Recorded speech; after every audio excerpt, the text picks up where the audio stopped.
आइए, current GK में जो आज हम बात करने जा रहे हैं वो शक्तिकांत दास के बारे में है। शक्तिकांत दास के बारे में, और शक्तिकांत दास के संबंध के बारे में बात करने से पहले एक मैं आपको बता दूं कि जो बुधवार है, क्या डेट है बुधवार को? 26 फरवरी 2025। इसमें 11 बजे अपने राजस्थान का बैच चल पड़ेगा। ठीक है, नया बैच है राजस्थान जीके का। क्लियर? ध्यान रखें ये। अब देखिए, हमारे पास एक न्यूज है कि शक्तिकांत दास, अखबार में पढ़ा आपने, प्रधानमंत्री के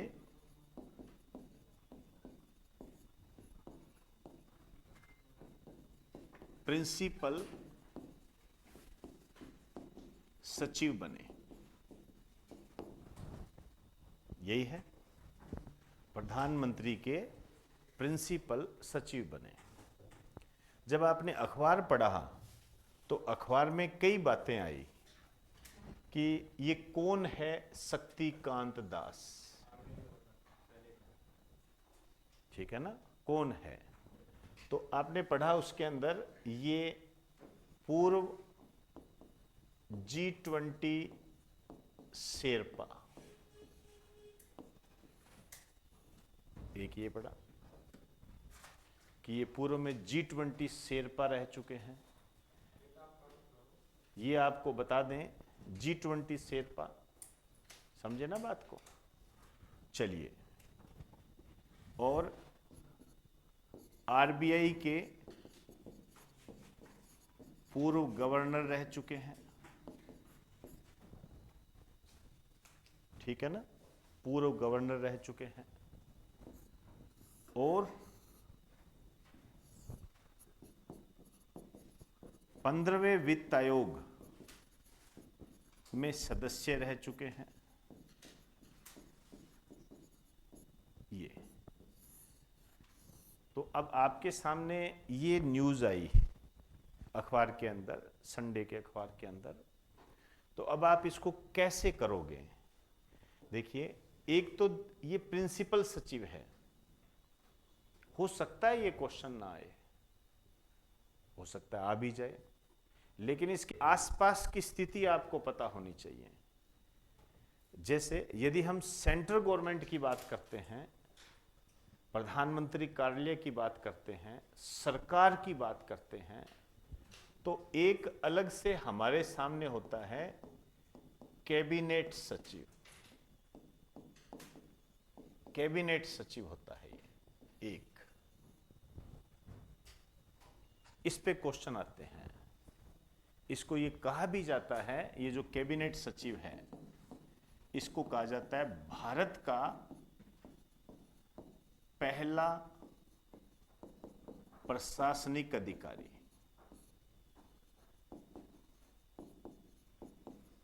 भारत का पहला प्रशासनिक अधिकारी कहा भी जाता है ये। ठीक है ना? तो ये आप पता करें कि ये वर्तमान में कौन है, एक ये चीज पता होनी चाहिए। हालांकि बहुत सारी चीजें होती हैं, रक्षा सचिव भी होता है, विदेश सचिव भी होता है, वित्त सचिव ये भी होते हैं, लेकिन थोड़ा सा रियायत रखें, एक बार इनका ही पता कर लो। तो एक तो प्रिंसिपल सचिव शक्तिकांत दास, समझ में आ गई बात सारी? अब आप देखिए, ये शब्द आपके सामने आए, शेरपा। देखो, G20 है, G20 शेरपा रहे, तो अमिताभ कांत वगैरह ये सब रहे, लेकिन क्या है, हर साल इसका आयोजन होता है। समझे ना? ये तो आप समझते ही हो। जैसे G20 की जो बैठक हुई 2023 के अंदर, भारत के अंदर हुई, यही हुआ ना? 2024 के अंदर ब्राजील के अंदर हुई और 2025 के अंदर साउथ अफ्रीका। अलग अलग हुए ना। भारत का योगदान भी रहा, जैसे मैंने कई शब्द बताए हैं आपको, ट्राई का। अब देखो बेटा, ये चीजें पहले यदि पढ़ी हुई है तो हम उसको साथ न्याय कर सकते हैं। मेरा एक लेक्चर है पूरा 45 मिनट का, वहाँ पर शेरपा वगैरह सब आपको बताए हुए हैं। शेरपा क्या होता है, ट्राइका क्या होता है, वो सारी चीज़ें बताई हुई है आपको। तो आपको देखिए यहाँ पर जो चीज़ें ध्यान रखनी होती है वो ये होती है, जैसे G20 की बैठक 2023 की बात करोगे तो नई दिल्ली, मतलब इंडिया। 2024 की बात करोगे तो ब्राज़ील, और ब्राज़ील वाला भी महत्वपूर्ण है क्योंकि ये हुआ है अभी 3-4 महीने पहले हो गया ये। और 2025 ये आगामी है, ये कहाँ होगा, दक्षिण अफ्रीका।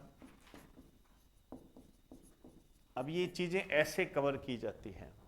अब यदि मैं कहूँ आरबीआई के पूर्व गवर्नर, तो अभी थोड़े टाइम पहले ही आरबीआई के गवर्नर की नियुक्ति हुई है, संजय मल्होत्रा। समझ रहे हो ना? क्या आपको नहीं लगता कि इस टाइप के क्वेश्चन आते हैं? लेकिन मुझे आपको कुछ चीजें और बतानी है। जैसे वर्तमान की यदि बात करोगे तो संजय मल्होत्रा, आपको ये बताना है कि ये कौन से नंबर के हैं, 26वें। क्या इनका संबंध राजस्थान से है? बताइए। तो राजस्थान के बच्चों के लिए बहुत इंपॉर्टेंट है। इनका संबंध जो है बीकानेर जिले से है। राजस्थान के एग्जाम में आने वाला लाइक क्वेश्चन है ये, समझे ना? बहुत बार आते हैं। अरविंद पनगडिया, इनके बारे में जब वो नीति आयोग के उपाध्यक्ष बने थे तब पूछा गया था कि अरविंद पनगडिया का संबंध राजस्थान के किस जिले से है। एक दलबीर भंडारी है जो कि अंतर्राष्ट्रीय न्यायालय है, वहां न्यायाधीश, तो उस संबंध में पूछा गया कि उनका संबंध किस जिले से है। तो जो विभिन्न पदों पर बैठे होते हैं, महत्वपूर्ण पदों पर बैठे होते हैं, उनके बारे में पूछ लिया जाता है। जैसे उपराष्ट्रपति है जगदीप जी धनखड़। अब हो सकता है आने वाले समय में आपसे पूछ ले कि इनका संबंध राजस्थान के किस जिले से है, झुंझुनू से है। और बेसिक रूप से आपको इनके गांव का नाम भी पता होना चाहिए, क्योंकि गांव का नाम कई बार अखबार में आता है। अब ये जो अखबार में आता है तो फिर वो क्वेश्चन बन जाता है, क्योंकि गांव का नाम आपको लगेगा पूछा नहीं जा सकता, लेकिन जब पुराने पेपर देखोगे तो प्रणब मुखर्जी के गांव का नाम पूछा गया है, पेरोक, ये पूछा गया है प्रणब मुखर्जी के गांव का नाम। एक बार उन्होंने, और हुआ क्या था, वो घटना यही थी कि उन्होंने अपने गांव की यात्रा की थी, गांव गए थे, इतने में उनके गांव का नाम पूछ लिया। तो मेरे कहने का अर्थ ये है कि आप थोड़ा सा इसको लेके चला करो। 15वें वित्त आयोग के सदस्य हैं, तो वर्तमान में जो आयोग चल रहा है वो कौन सा वित्त आयोग चल रहा है, 15वां। लेकिन अभी थोड़े टाइम पहले आपने पढ़ा होगा कि 16वां वित्त आयोग गठित हो गया, ठीक है। तो 16वें वित्त आयोग के अध्यक्ष कौन है, अरविंद पनगडिया।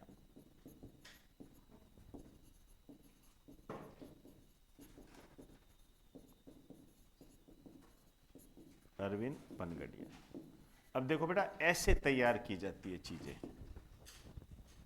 इस तरीके से पढ़ा जाता है। एक अखबार की छोटी सी न्यूज को आप कैसे लेके चलोगे, और बीच में अखबार थी ये, समझ में आई जी बात सारी? ठीक है। तो अखबार को पढ़ना सीखिए, पढ़िए, ताकि मैं कोई न्यूज़ जब मैं लेकर आऊं तो उसका जो मैं विच्छेदन करूं, आपको समझा सकूं कि उसके अंदर क्या क्या बातें आपने ध्यान में रखनी है। और यही तैयारी करने का तरीका होता है। क्लियर? चलिए जी।